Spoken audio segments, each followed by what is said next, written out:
Hello, welcome everybody to the Wheel of Shakespeare Challenge, the last one in October before we do our Wheel of Shakespeare Halloween special. I was talking to the actors about that before we went live. We did that a year ago. I'll share the link here in the description so you once this posts as a video so you can see what we did last year. So we'll have specifically ghosts and supernatural scenes as the focus of what we do next week. As always, the wheel will play a role. It'll determine who gets what role, but we'll decide in advance we're only going to do the supernatural and the ghostly scenes next week. So we look forward to that. Last year it actually fell on Halloween. This year it'll fall the day before Halloween. So let's be prepared for that. But today we're going to do our before our last regular game. Before that, we'll start with monologues from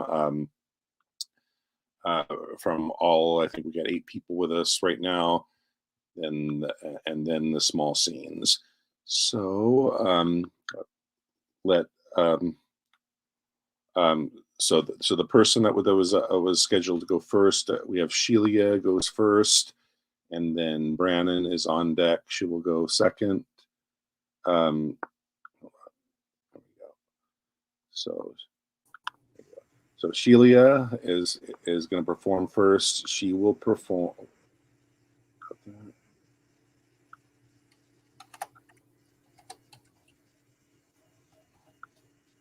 Okay, so Shelia is going to perform.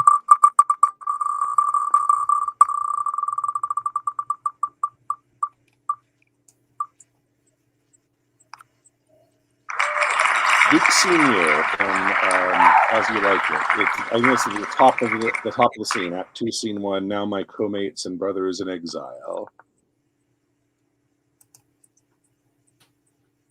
Okay, where am I?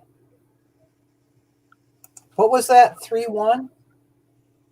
2-1. 2-1. As You Like It. 2-1. Oh, there we go. Got it. Came up very easily. Just that first section, right? Yeah, the top of the scene. So whenever you're ready, go ahead. Now, my co-mates and brothers in exile, have not old custom made this life more sweet than that of painted pomp? Are not these woods more free from peril than the envious court? Here feel we but the penalty of Adam, the season's difference as the icy fang and churlish chiding of the winter's wind, which, when it bites and blows upon my body, even till I shrink with cold, I smile and say, this is no flattery. These are counselors that feelingly persuade me what I am. Sweet are the uses of adversity, which, like the toad, ugly and venomous, wears yet a precious jewel in his head. And this our life, exempt from public haunt, finds tongues in trees, books in the running brooks, sermons in stones, and good in everything. I would not change it.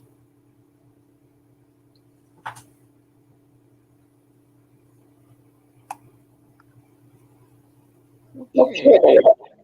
Very nice. I just want to say quickly, I did that one twice. I realized halfway through I did it a few weeks ago. It might be time to pop it off the wheel for a while. Oh, really? You should. Yeah, you should. I didn't realize it till I was in the middle, and I'm like, oh, never mind, just go. I must have accidentally forgotten to have it take because I do have a thing where I take them off the wheel and then I look back and I see when it's been a while before I automatically take them off the wheel and then I look back at stuff that it's been a while since we've seen when the wheel is getting small, stuff that's been a while. I must have messed up and had it not come off the wheel automatically. And it's a nice speech. Would you like to at the end do another one since you had to do one that you've already done? If there's time, depending on how the day goes, that's fine. Okay, we'll see if we finish early and you'd like to do one that you didn't just do. Okay. Okay, so Brannon, you're up, and Henry is on deck. Okay, so Brannon is going to perform.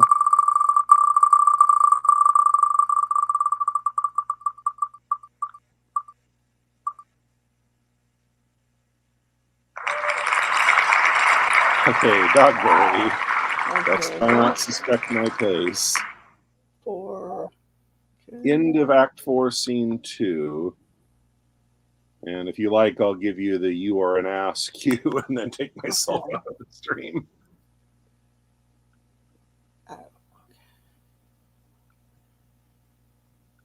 Okay. Oh. Hold on. Give me a second here. I've got to create.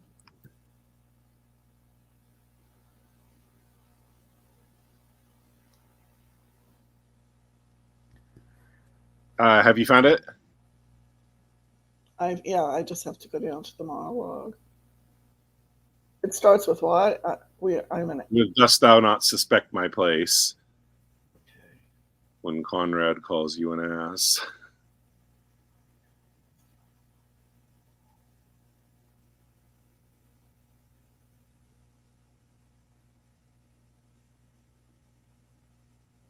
Okay. Okay. So you're ready to go? Mm-hmm. Okay. Away, you are an ass. Dost thou not suspect my place? Dost thou not suspect my years? Oh, that he were here to write me down an ass. But masters, remember that I am an ass. Though it not be written down, yet forget not that I am ass. Know thou, villain, thou art full of piety, as shall be proved upon thee by good witness. I am a wise fellow, and which is more, an officer, and which is more, a householder, and which is more, as pretty a piece of flesh as any in this Messina, and one that knows the law go to, and a rich fellow enough to go to, and a fellow that hath had losses, and that hath 2 gowns, and everything handsome about him. Bring him away. Oh, that I had been writ down an ass. Okay. Got it. So Henry is up, and then I am on deck. I go after Henry. Hello, Henry. So you're going to do...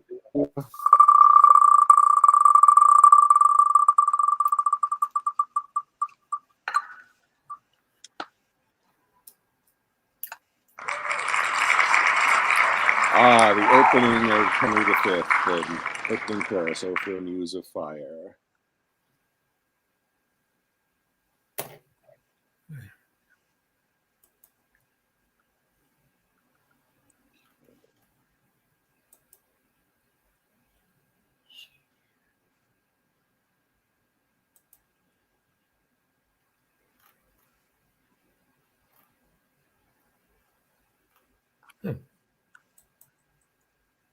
Oh, there it is. Okay. Okay. So we're ready. Go ahead.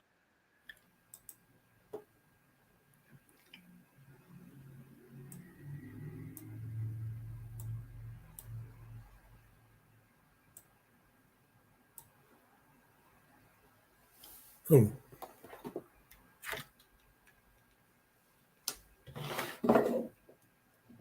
Sorry. Okay. Can you hear me?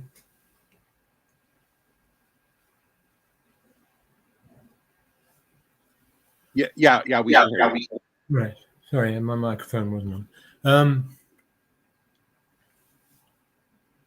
Oh, for a muse of fire that would ascend the brightest heaven of invention, a kingdom for a stage, princes to act, and monarchs to behold the swelling scene.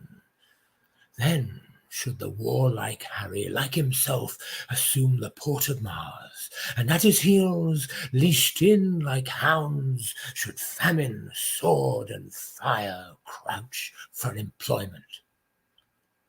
But pardon, and gentles all the flat, unraised spirits that have dared on this unworthy scaffold to bring forth so great an object. Can this cockpit hold the vasty fields of France? Or may we cram within this wooden O the very casks that did affright the air at Agincourt? Oh, pardon, since a crooked figure may attest a little place a million. And let us, ciphers to this great accompt, in your imaginary forces work. Suppose within the girdle of these walls are now confined two mighty monarchies, whose high upreared and abutting fronts the perilous narrow ocean parts asunder. Piece out our imperfections with your thoughts. Into 1,000 parts divide on man and make imaginary puissance.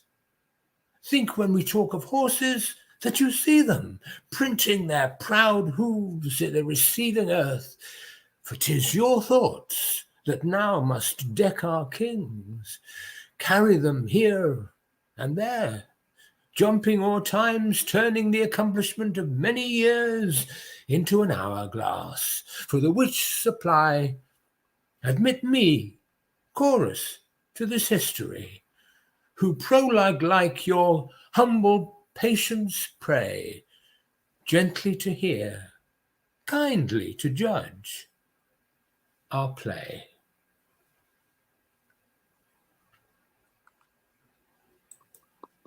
Okay, very nice. Okay, so I am up next, and then Maggie, you're on deck. You'll go after me, and I will perform.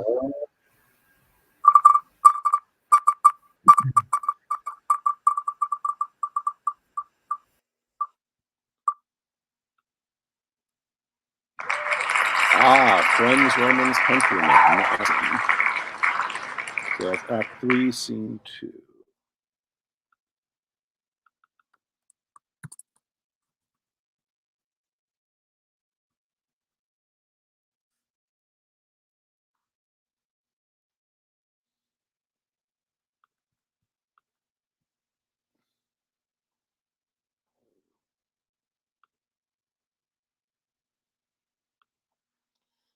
Second to find it.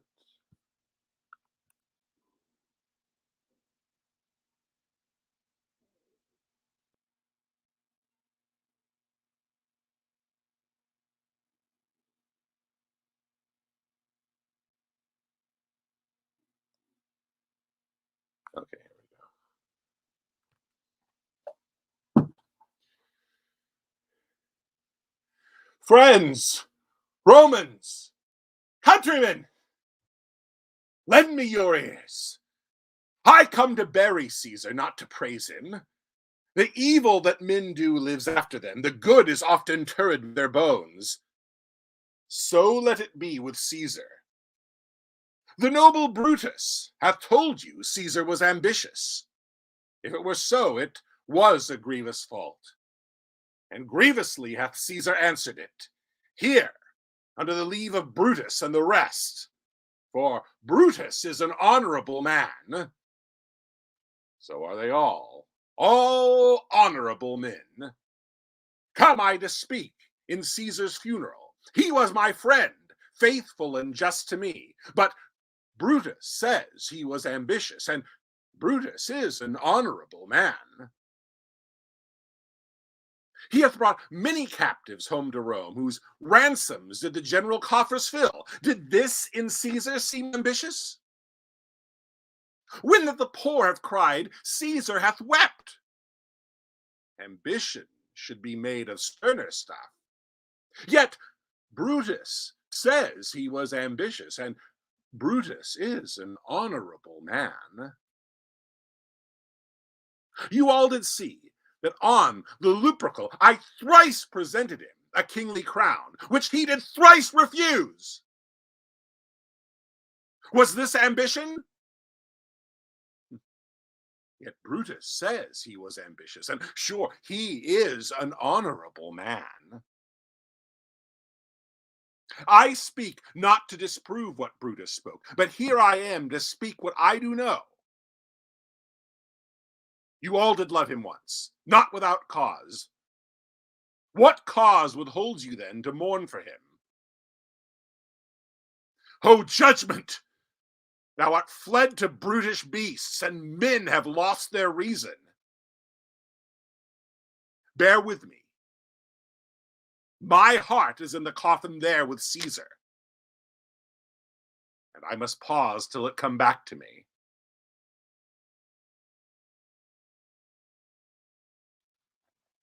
Okay, thank you. I don't think I've ever done that one before. I'm glad to have gotten a chance. It's really a good one. One of my least favorite plays of Shakespeare, but I declined Vincent's invitation to be part of it because of the issues I have with the play, but that is nonetheless a great monologue. Anyway, Maggie is up next, and then John. John, you're on deck after Maggie, but first Maggie is going to do...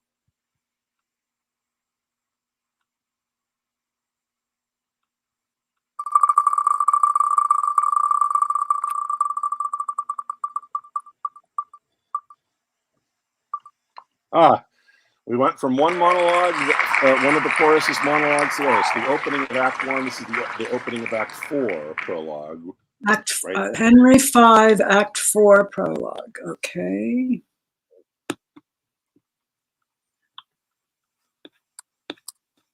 I know the other one. Okay, that's fine. Yeah. This is a great one. You know, he's got a great monologue at the beginning of every act. I might add all of them but I think in my opinion, the one before Act 4 is the second best. Okay, I'm ready. Anyway, you're ready. Okay. Okay. Now, entertain conjecture of a time when creeping murmur and the pouring dark fills the wide vessel of the universe. From camp to camp, through foul womb of night, the hum of either army stilly sounds, that the fixed sentinels almost receive the secret whispers of each other's watch. Fire answers fire, and through their paly flames each battle sees the other's umbered face. Steed threatens steed in high and boastful neighs, piercing the night's dull ear, and from the tents the armorers, accomplishing the nights, with busy hammers closing rivets up, give dreadful note of preparation.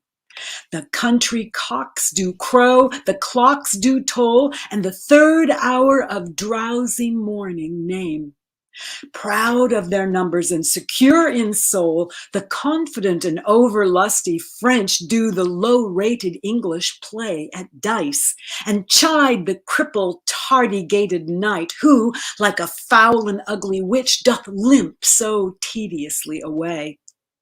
The poor condemned English, like sacrifices, by their watchful fires sit patiently and inly ruminate the morning's danger, and their gesture sad investing lank lean cheeks and war-worn coats presenteth them unto the gazing moon so many horrid ghosts.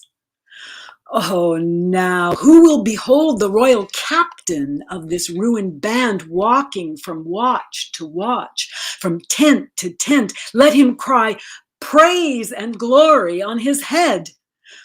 For forth he goes and visits all his host, bids them good morrow with a modest smile, and calls them brothers, friends, and countrymen. Upon his royal face there is no note how dread an army hath enshrouded him, nor doth he delicate one jot of color unto the weary and all-watched night, but freshly looks and overbears a taint with cheerful semblance and sweet majesty, that every wretch, pining and pale before, beholding him, plucks comfort from his looks, a largesse universal like the sun his liberal eye doth give to every one. Thawing cold fear, that mean and gentle all, behold, as may unworthiness define, a little touch of Harry in the night. And so our scene must to the battle fly, where, oh, for pity, we shall much disgrace the 4 or 5 most vile and ragged foils, right ill disposed in brawl ridiculous the name of Agincourt. Yet sit and see, minding true things by what their mockeries be.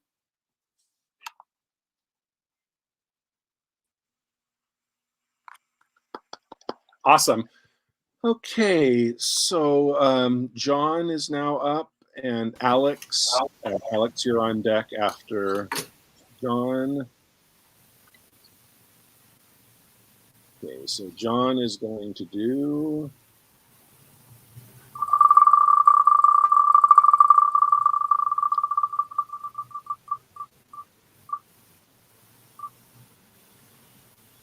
Prince Hal. I know you. So this is the Act 1, Scene 2, and Henry IV, Part 1. It's the end of his scene with Poins and Falstaff after they exit and they leave Prince Hal alone on stage to ruminate, talk to the audience about. Okay. Amend his behavior in the future. Okay. You found it? No, not yet. It's Act 1. It's Henry IV, Part 1, Act 1, Scene 2, at the very end of the scene, after the other actors leave, and it's just on stage. 4, 1, Act 2, and then at the end of the scene? Yes. Okay, and the first words again are, please? I know you all. Okay. Almost there. Bear with me here.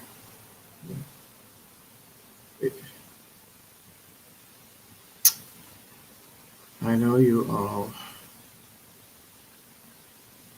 You say it's at the end? Yes.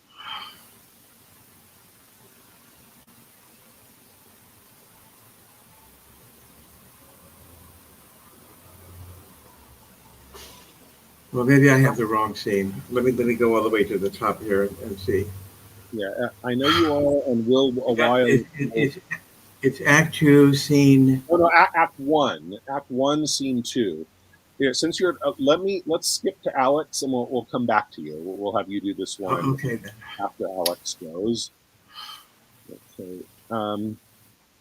So Alex, we'll still have John do the one that he spun, but he's having trouble finding it. So let's have you go first while he's searching for that.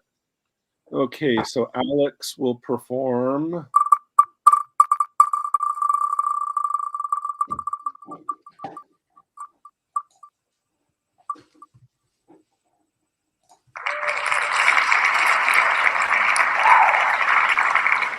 Okay, Polonius. Laertes, abroad, board aboard. Act 1, Scene 3 of Hamlet. All right. You got it? You ready to go? Yes. Okay. Just a second. Yet here, Laertes, abort, abort, for shame! The wind sits in the shoulder of your sail, and you are stayed for. There, my blessing with thee. And these few precepts in thy memory see their character. Give thy thoughts no tongue, nor any unproportioned thoughts his act. Be thou familiar, but by no means vulgar. Those friends thou hast, and their adoption tried, grapple them to thy soul with hoops of steel. But do not thou thy palm with entertainment of each new-hatched, unfledged comrade. Beware of entrance to a quarrel, but being keen, beard that the opposed may beware of thee. Give every man thy ear, but few thy voice. Take each man's censure, but receive thy judgment. Cost it thy habit as thy purse can buy, but not expressed in fancy, rich, not gaudy. For the emperor oft proclaims the men, and they in France of the best rank and station are of a most select and generous chief in that. Neither a borrower nor a lender be, for loan oft loses both itself and friend, and borrowing does the edge of husbandry. This above all, to thine your own self be true, and it must follow as the night the day, thou canst not then be false to any man. Farewell, my blessing season this in thee.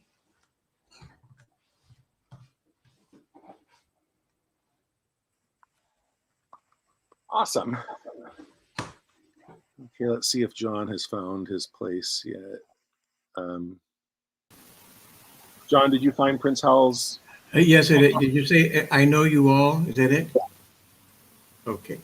Okay, you ready? Mm-hmm. Okay, great. And Eleanor, Eleanor, you're on deck. You'll go after John. Sorry, I took the wrong person out of it. Sorry, I actually took myself out instead of you. Okay, Go ahead. I know you all, and will a while uphold the unyoked humor of your idleness. Yet herein will I imitate the sun, who doth permit the base contagious clouds to smother up his beauty from the world, that when he please again to be himself, being wanted, he may be more wondered at, by breaking through the foul and ugly mist of vapors that did seem to sprinkle him. If all the year were playing holidays, to sport would be as tedious as to work. But when they seldom come, they wished for come, for nothing pleaseth but rare accidents. So when this loose behavior I throw off and pay the debt I never promised, by how much better than my word I am, by so much shall I falsify men's hopes.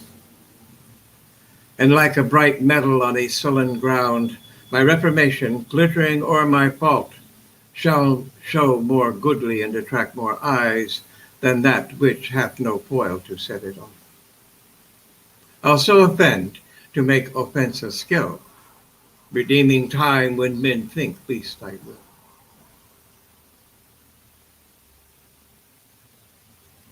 Okay, awesome. Okay. Eleanor hasn't been with us for a while. It's good to have you back, Eleanor. Thank you. And you will be doing.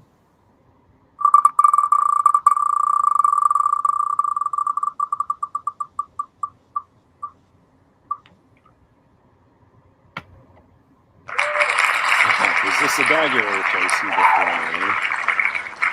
me? Wait.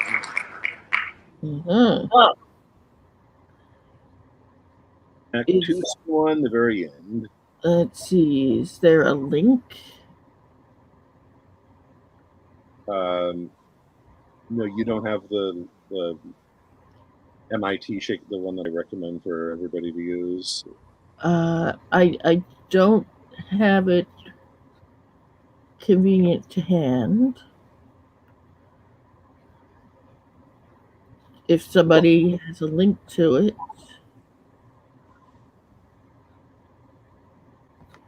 I don't know what happened to, I used to always have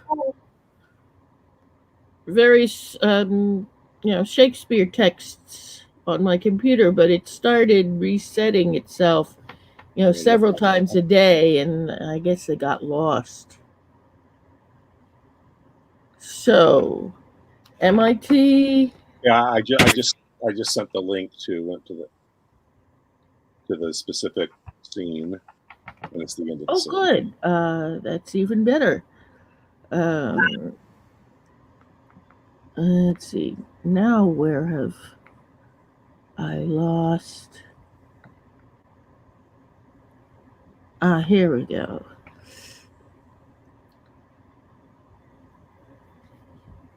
Let's see. Alrighty, I see it. Now I have to. I have to move it to a separate page so that I can move it away. Let's see. window so that I can. We still have Ted to go. If you're having trouble, why don't I go on to Ted, and then you can go after him and finish. Okay. Ted, I think you're the last one before, and then we'll start our scenes. Okay, so we'll come back to Eleanor to do the Macbeth one, and first we'll have Ted do.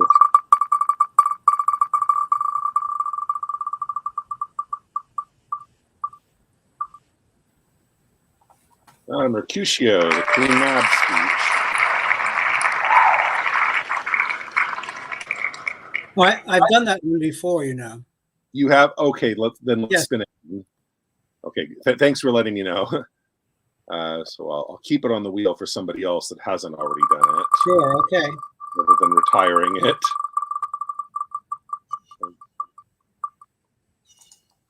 Constance, one to be married.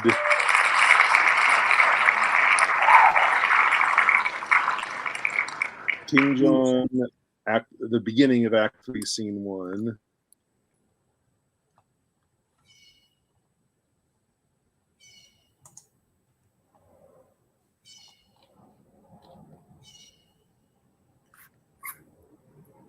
Okay.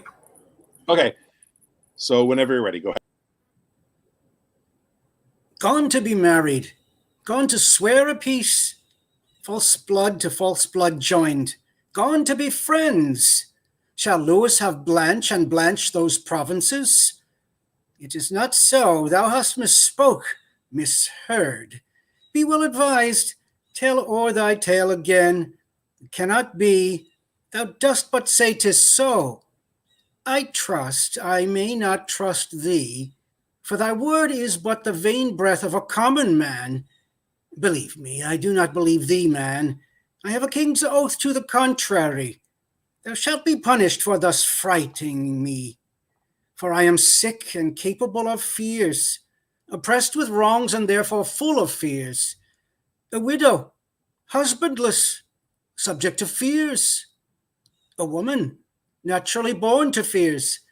And though thou now confess thou didst but jest, with my vexed spirits I cannot take a truce, but they will quake and tremble all this day. What dost thou mean by shaking of thy head? Why dost thou look so sadly on my son? What means that hand upon that breast of thine? Why holds thine eye that lamentable room, like a proud river peering o'er his bounds? Be these as sad signs confirmers of thy words? Then speak again, not all thy former tale, but this one word, whether thy tale be true. Scene. Okay, awesome. Okay, so let's get back to Eleanor. Let's see if she's found her play. Eleanor, did you find? Are you ready to go now? Yes, I am. Okay, great. So go ahead.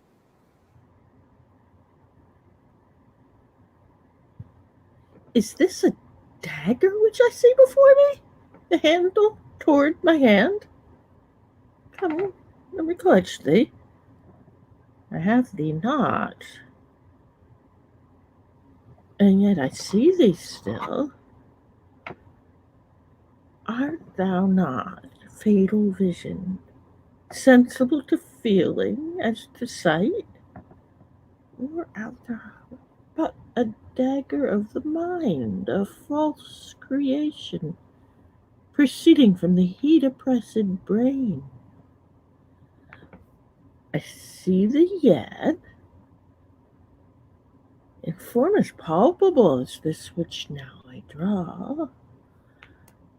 Thou marshallest me the way that I was going, and such an instrument I was to use. Mine eyes are made the fools of the other senses, or else worth all the rest. I see thee still, and on thy plate and gudgeon gouts of blood, which was not so before. There's no such thing. It is the bloody business which informs thus to my mind. Now o'er the one half-world nature seems dead, and wicked dreams abuse the curtained sleep. Witchcraft celebrates pale Hecate's offerings and withered murder. Alarmed by his sentinel, the wolf whose howls is watched thus with his stealthy pace, with Tarquin's ravishing strides towards his design moves like a ghost.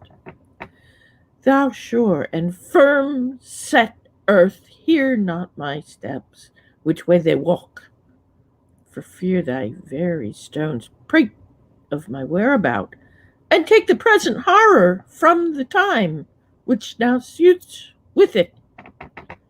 Whiles I threat, he lives. Words to the heat of deeds too cold breath gives. I hear, I go, and it is done. The bell invites me. Hear it not, Duncan, for it is a knell that summons thee to heaven or to hell.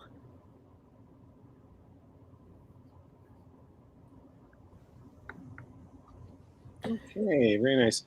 This is it's a challenge to do this on book, because I have to be looking at the script while I'm want to be looking at the dagger. Yeah. Oh yeah. Always that. I thought you were going to say at the screen, but yeah, you're right. The things you imagine, that's another thing you got to always keep your focus on. Okay, so we're going to now move on to scenes, and we've got a nice full group with us today, which is great. I kind of decided on this. I thought between, should we just do the 2 and 3 player scenes, or should we do a larger one? For a couple months we tried always doing a large scene and then small ones, and we got kind of tired of that. And a couple weeks ago, I thought what worked, and people seem to agree with it, is just whenever we have a lot of people, we will have a larger scene, and then we will still have a couple that the wheel determines, and that way we'll always have about 3 scenes.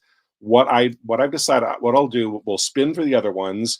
One scene that calls for 4 actors, which we've never done before, which I think would be good.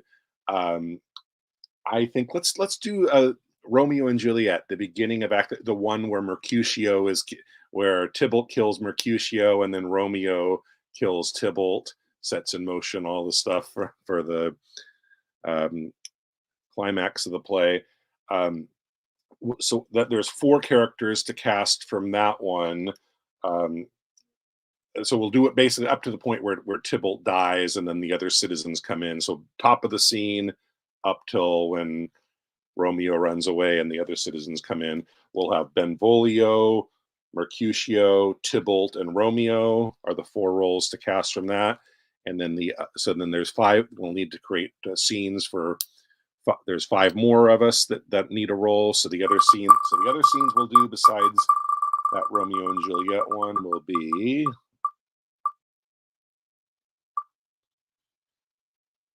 Okay, Winter's Tale, Act 4, Scene 4.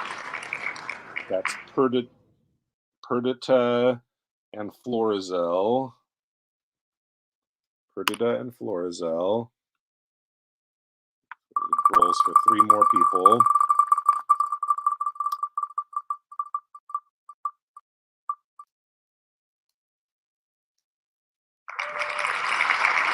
Two Gentlemen of Verona.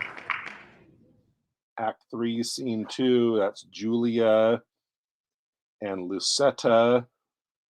So that's 8 roles now, and there's 9 of us. So the 9th, this was the suggestion that people, if somebody else made, I can't remember who it was, but we have an odd roll out. We'll have the 9th person. So of the 9 roles to choose from, there will be Benvolio, Mercutio, Tybalt, and Romeo. In Romeo and Juliet, there'll be Perdita and Florizel in Winter's Tale, Act 4, Scene 4. There'll be Julia and Lucetta in Two Gentlemen of Verona, Act 3, Scene 2.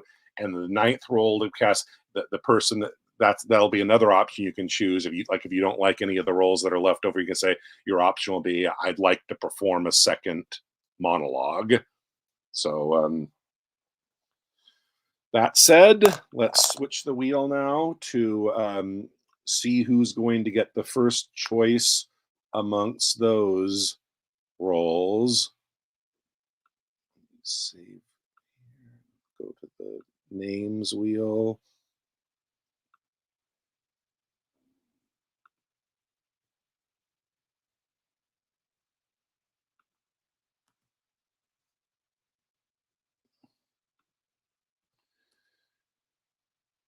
Okay, so the first choice amongst those roles will be made by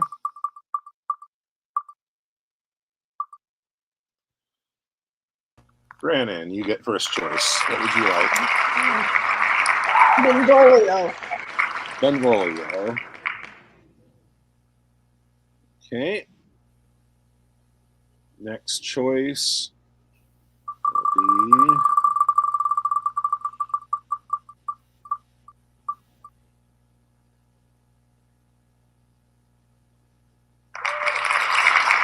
Alex.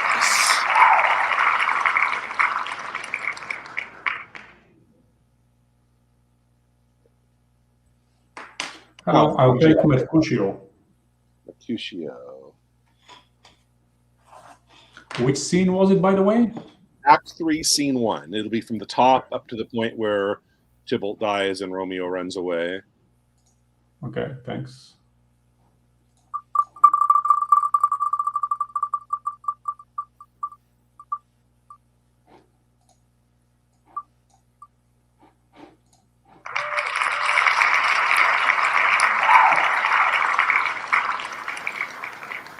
John, what would you like? I really don't know. I guess Romeo. Okay.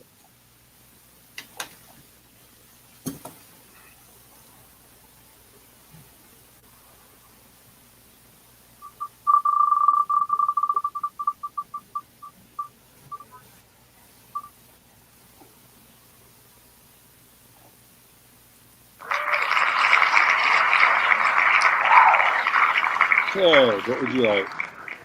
Tybalt.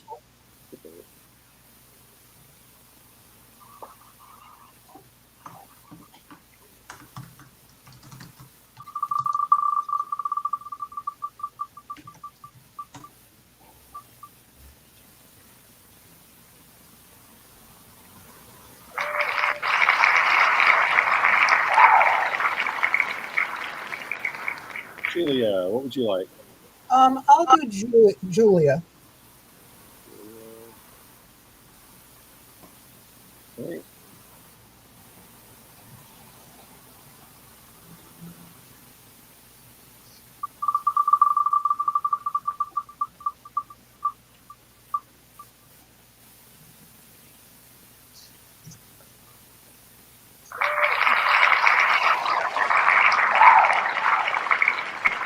Henry, what would you like? I'll have a go at Perdita. I have no idea what that's about. But Okay. I think it's where she finds the son of the king. I don't know the play, so but yes, Best what happened? friend before her dad tried to kill her. He thought that his best friend was cheating on her. Sleeping with his wife.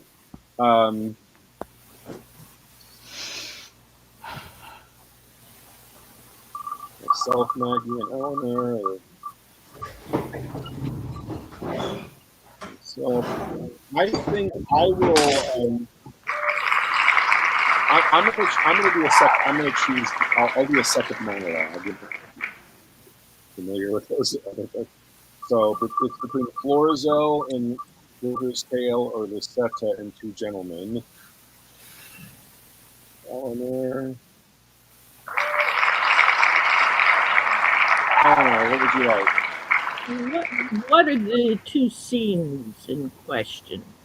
At Two Gentlemen of Rona, Act 3, Scene 2, or Winter's Tale, Act 4, Scene 4. Yes, but that doesn't tell me what's in the scenes. I believe it's. Anybody help out? I'm trying to. Two gentlemen of Verona.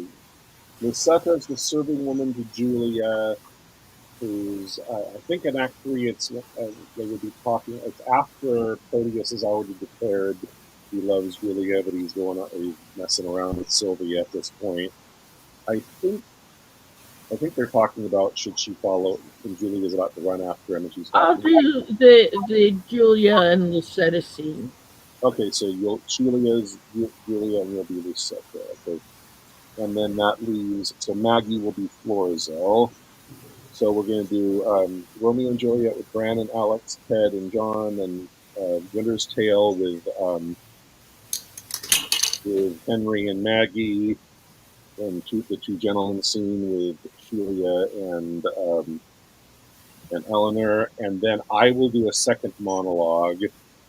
And Celia has an option of also doing a second monologue because the one that she spun, she said she had already done, and I must have forgotten to have it retired from the reel. So let's see. Our first scene, I kept. I think so. When the scene starts, it's just Benvolio and Mercutio on stage. So I will. Brandon and Alex, and I'll pick the others out, and then Tybalt comes in later.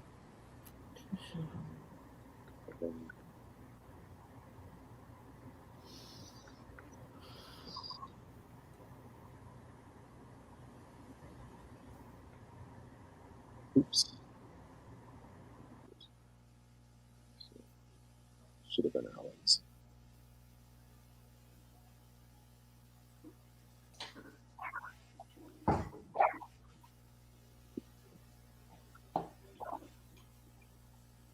Okay, so you two are ready to go? Yes. Okay, so go ahead. I pray thee, good Mercutio, let's retire. The day is hot, the Capulets abroad, and if we meet, we shall not scape a brawl, for now, these hot days is the mad blood stirring. Thou art like one of those fellows that, when he enters the confines of a tavern, claps me with his sword upon the table and says, God send me no need of thee, and by the operation of the second cup draws it on the drawer, when indeed there is no need. Am I like such a fellow? Come, thou art as hot as Jack in thy mood as any in Italy, and as soon moved to the moody, and as soon moody to be moved. And what too? Nay, and there were two such, we should have none shortly, for one would kill the other. Thou, why, thou wilt quarrel with a man that had hair more or hair less in his beard than thou hast. Thou wilt quarrel with a man for cracking nuts, having no other reason but because thou hast hazel eyes. What eye but such an eye would spy out such a quarrel? Thy head is as fond of quarrels as a neck is full of meat, and yet thy head had been beaten as idle as an egg for quarreling. Thou hast quarrelled with a man for coughing in the street, because he had wakened thy dog that had lain asleep in the sun. Didst thou not fall out with a tailor for wearing his new doublet before Easter? With another for tying his new shoes with old ribbons? And yet thou wilt tutor me for quarreling. And I were so apt to quarrel as thou art, any man should buy the first simple of my life for an hour and a quarter? The fee is simple. Oh, simple. By my head, here comes the Capulets. By my heel, I care not.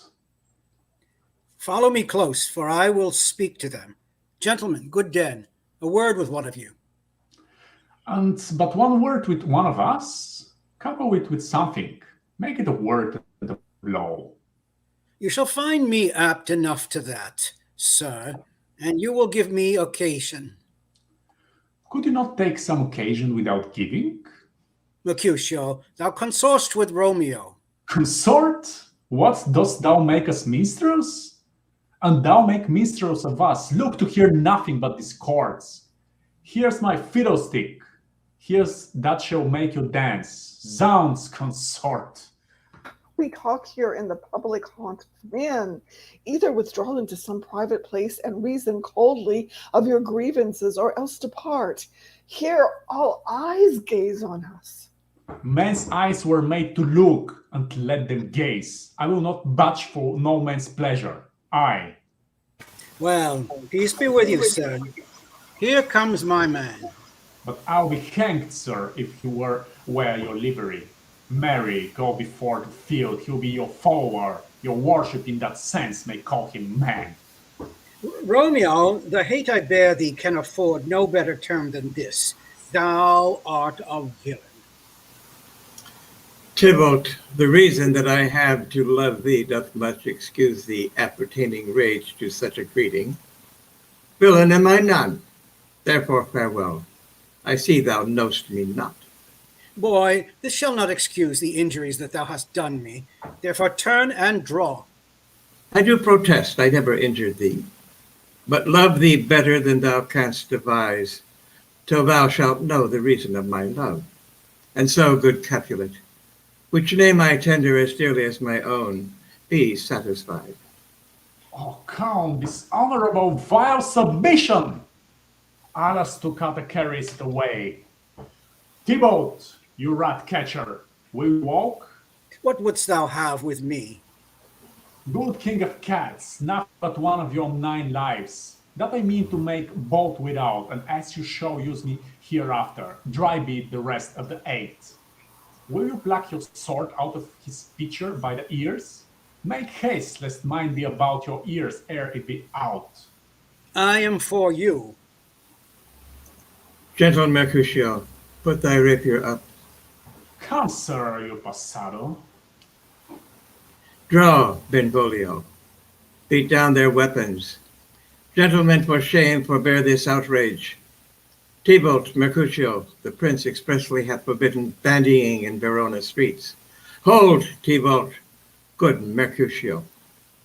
Oh, I am hurt. Oh, plague, oh, both your houses, I am sped. Is he gone and had nothing? What? A hurt? I a scratch, Mary, 'tis enough. Where is my page? Go, villain, fetch a surgeon. Courage, man. The hurt cannot be much. No, 'tis not so deep as a well, nor so wide as a church door, but 'tis enough to serve. Ask me tomorrow, and you shall find me a grave man. I am peppered, I warrant, for this world. Oh, plague, oh, both your houses, zounds, a dog, a rat, a mouse, a cat to scratch a man to death. A boggart, a rogue, a villain that fights by the book of arithmetic. Why the devil came you between us? I was hurt under your arm. I thought all for the best. Help me into some house, Benvolio, or I shall faint. A plague of both your houses, they have made worms meat of me. I have it, and soundly too, your houses. This gentleman, the prince's near ally, my very friend, hath got his mortal hurt in my behalf. My reputation stained with Tybalt's slander. Tybalt, that an hour hath been my kinsman. O sweet Juliet, thy beauty hath made me effeminate, and in my temper softened valor's steel. Oh, Romeo, Romeo, brave Mercutio's dead. That gallant spirit hath aspired the clouds, which too untimely here did scorn the earth. This day's black fate on more days hath depend. This but begins the woe, others must end. Oh, here comes the furious Tybalt back again. Alive in triumph, and Mercutio slain. Away to heaven respective lineity, and fire-eyed fury be my conduct now. Now, Tybalt, take thy villain back again, that late thou gavest me, for Mercutio's soul is but a little way above our heads. staying for thine to keep him company. Either thou or I or both must go with him. Thou wretched boy, thou didst consort him here, shalt with him hence. This shall determine that. Romeo, away, be gone. The citizens are up and Tybalt slain.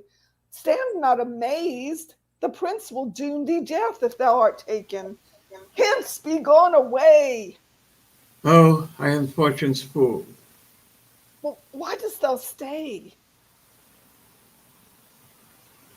Okay, nice. You may have noticed another thing. I'm still familiarizing myself with all the ins and outs of how I can work StreamYard. I just discovered it a couple weeks ago. The feature I can click on. It's not just choose between. Do I want just myself on the screen with full screen, or do I want to share with other people? But even if it's not myself, there's a thing I can click to, like when it's a scene, everybody's on stage, but one person has a long bit, and I want the focus to be on them. I put it so the other people were still in the stream, but it is the solo focus on them. Like when Mercutio had a long bit, I kept the focus on him.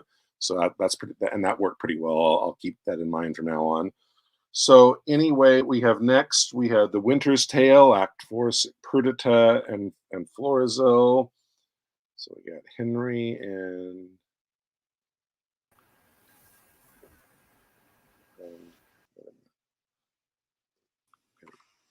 Maggie and Henry. So you guys both found the scene. You're ready to go?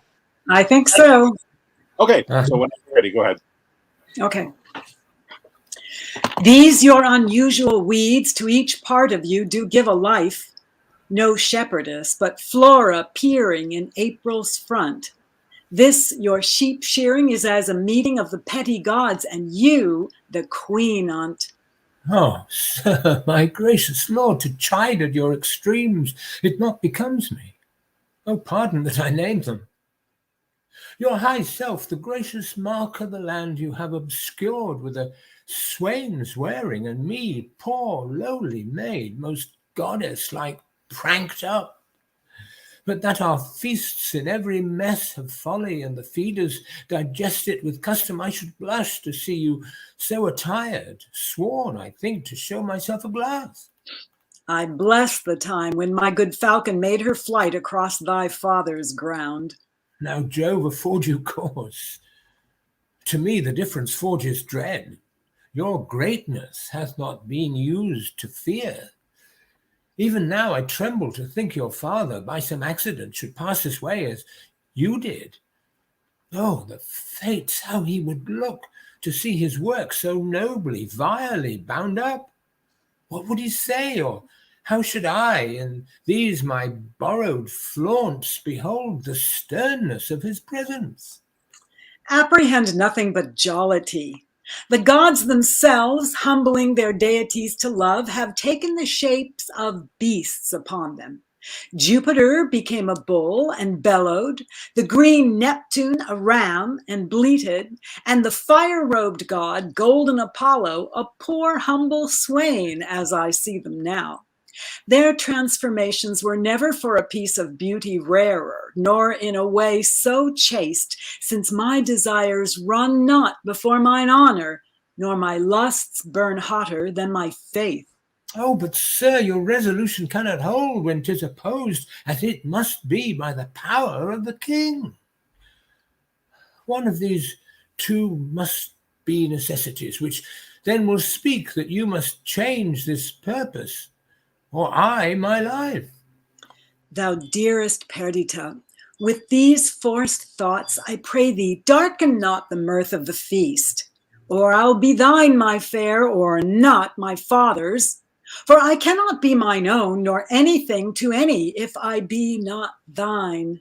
To this I am most constant, though destiny say no. Be merry, gentle. Strangle such thoughts as these with anything that you behold the while. Your guests are coming. Lift up your countenance, as it were the day of celebration of that nuptial which we two have sworn shall come. Oh, Lady Fortune, stand you auspicious.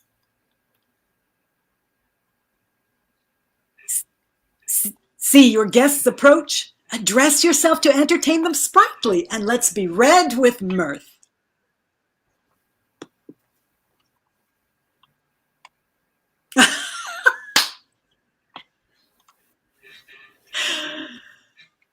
I hope I didn't cut you off. My internet went out for a second there. That's okay. fantastic. It's awesome. You know, Henry, you said that you didn't know the play at all, and your choice of the prop for it indicates that you seem to know it pretty well. Awesome choice.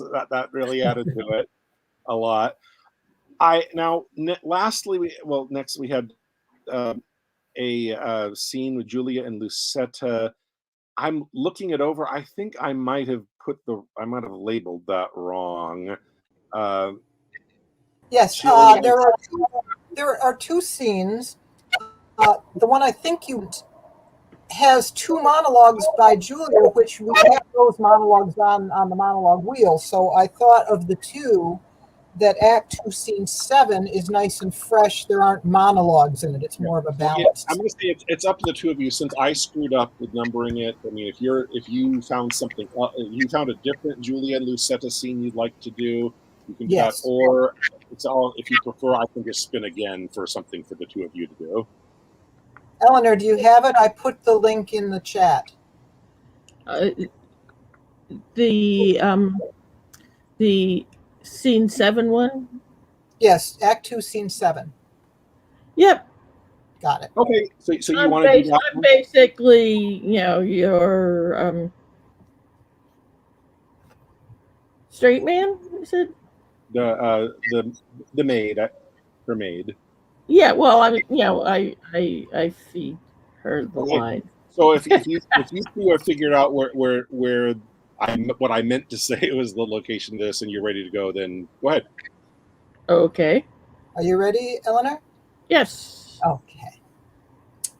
Counsel Lucetta, gentle girl, assist me, and even in kind love I do conjure thee, who art the table wherein all my thoughts are visibly charactered and engraved, to lesson me, and tell me some good mean how, with my honor, I may undertake a journey to my loving Proteus. Alas, the way is wearisome and long. Well, a true devoted pilgrim is not weary to measure kingdoms with his feeble steps, much less shall she that hath love's wings to fly. And when the flight is made to one so dear, of such divine perfection as Sir Proteus. Better forbear till Proteus make return. Oh, know'st thou not his looks are my soul's food? Oh, pity the dearth that I have pined in by longing for that food so long a time. Didst thou but know the inly touch of love, thou wouldst as soon go kindle fire with snow as seek to quench the fire of love with words. I do not seek to quench your love's hot fire, but qualify the fire's extreme rage, lest it should burn above their bounds of reason. The more thou dammed it up, the more it burns. The current that with gentle murmur glides, thou knowest, being stopped, impatiently doth rage. But when his fair course is not hindered, he makes sweet music with the enameled stones, giving a gentle kiss to every sedge he overtaketh in his pilgrimage. And by so many winding nooks he strays with willing sport to the wild ocean. Then let me go, and hinder not my course. I'll be as patient as a gentle stream, and make a pastime of each weary step, till the last step have brought me to my love, and there I'll rest, as after much turmoil a blessed soul doth in Elysium. But in what habit will you go along? Not like a woman, for I would prevent the loose encounters of lascivious men. Gentle Lucetta, fit me with such weeds as may beseem some well-reputed page.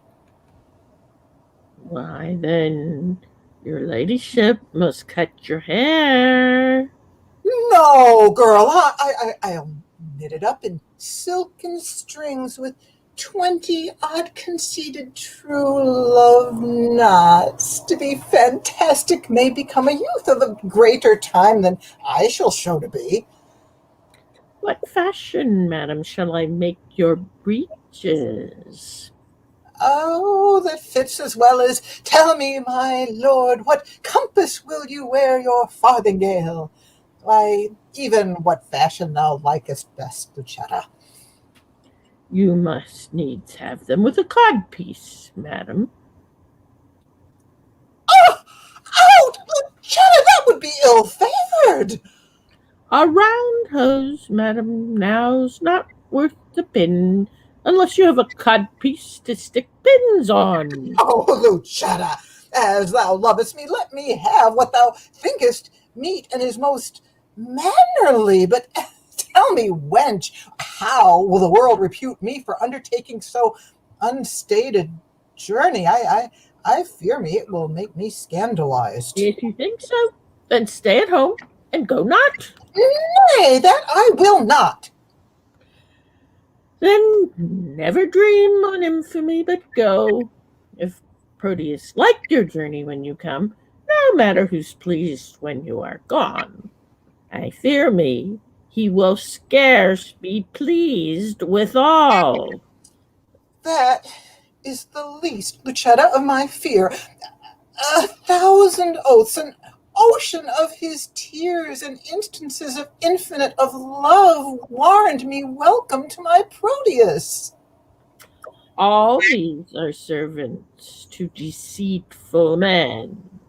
Base men that use them to so base effect. But truer stars did govern Proteus' birth. His words are bonds, his oaths are oracles, his love sincere, his thoughts immaculate, his tears pure messengers sent from his heart, as far from fraud as heaven is from earth. Pray heaven he prove so when you come to him.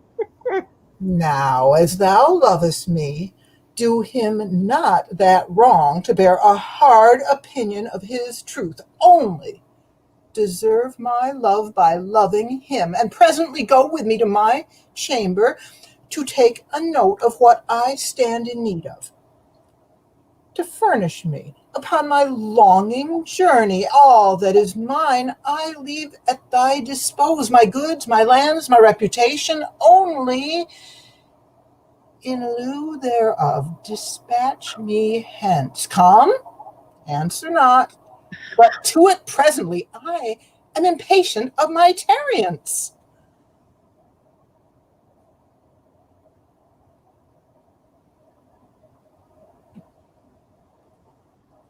Okay, very nice. Thank you both for saving me and finding the right place when, even though I mislabeled it. So lastly, the luck of the draw, the one that has a spare scene, and I also told you it's up to you, Sheila, since you did a monologue that you'd already done, and you have the option of doing a second one. It's up to you. You go and we'll see what the time is. I'm up Okay, for so I'll come back.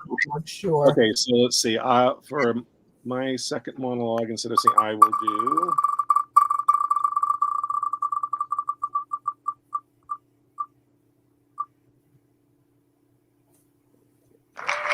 This, no, I remember I have done this one before. I can't, so I'll spin again. Now, might I do it? I think it's been done once before, and it was me. I mean, I'm not going to retire it because it would be good for somebody else to do, but I don't think I've done Lady Macbeth. That's cool. Oh, damn spot.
Here's a spot.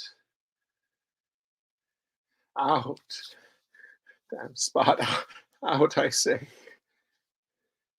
1, 2. Why, then, 'tis time to do it.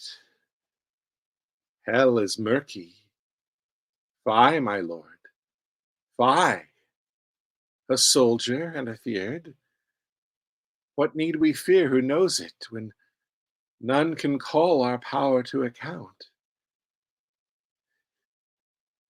Yet, who would have thought the old man to have had so much blood in him? The Thane of Fife had a wife. Where is she now? And will these hands ne'er be clean? No more of that, my lord. No more of that. You mar all this with starting. Here's the smell of blood still, and all the perfumes of Arabia will not sweeten this little hand. Oh, oh, oh.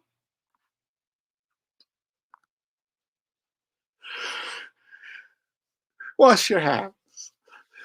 Put on your nightgown. Look not there. I tell you yet again, Banquo's buried. He cannot come out on's grave. To bed, to bed. There's a knocking at the gate. Come, come, come, come. Give me your hand. What's done cannot be undone. To bed, to bed, to bed.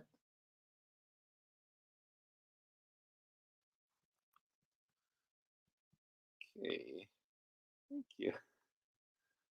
And So, Shelley, did you want to go again? yeah, let's do a spin, see if it's something fresh. I'd love to do something I haven't done. That would be lovely. Awesome.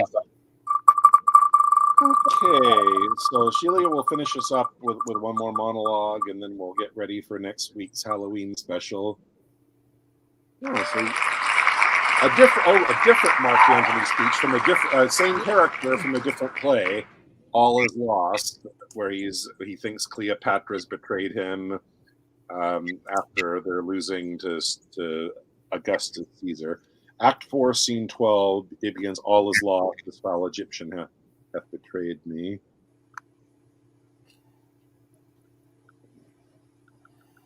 Whoa, this is a doozy. Alrighty. It's not commonly performed, but it's a great monologue. Oh God! All right, we'll see what I can do with this one. Okay, so take it away. All is lost. This foul Egyptian hath betrayed me. My fleet hath yielded to the foe, and yonder they cast their caps up and carouse together like friends long lost. Triple turn whore, 'tis thou hast sold me to this novice, and my heart makes only wars on thee. I'll bid them all fly, for when I'm revenged upon my charm, I have done all. Bid them all fly, be gone! Oh, son, thy uprise shall I see no more. Fortune and Anthony part here, even here do we shake hands. All come to this. The hearts that spanieled me at heels, to whom I gave their wishes, do discandy melt their sweets on blossoming Caesar. And this pine is barked that overtopped them all. Betrayed I am, Oh, this false soul of Egypt, this grave charm whose eye becked forth my wars and called them home, whose bosom was my crownet, my chief end, like a right gypsy, hath as fast and loose beguiled me to the very heart of loss. What heroes! Heroes! Oh.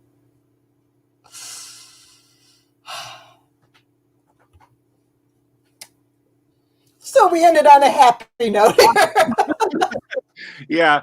Okay, that was great. I don't know about happy, but certainly a very powerful one to end on. So, cathartic. Okay, so that does it for our show for today. Everybody remember, the people that are watching, come back same time next week. We'll be doing our Halloween. It'll be the day before Halloween. We'll do our Halloween special, monologues and scenes that are specifically related. They are Shakespeare, but something supernatural or ghostly in them. And so the viewers, stay tuned for that. And then the players that are here, well, actually both can do it, can feel free to send me suggestions. I will notify everybody, when I send the links, I'll tell, here's what we're going to do. The wheel will determine who's going to do what, but these are the spooky scenes that we're going to do for our Halloween special next week. But if you have suggestions, go ahead and send it to me. So I look forward to seeing you at that next week. We'll see you then. Bye now.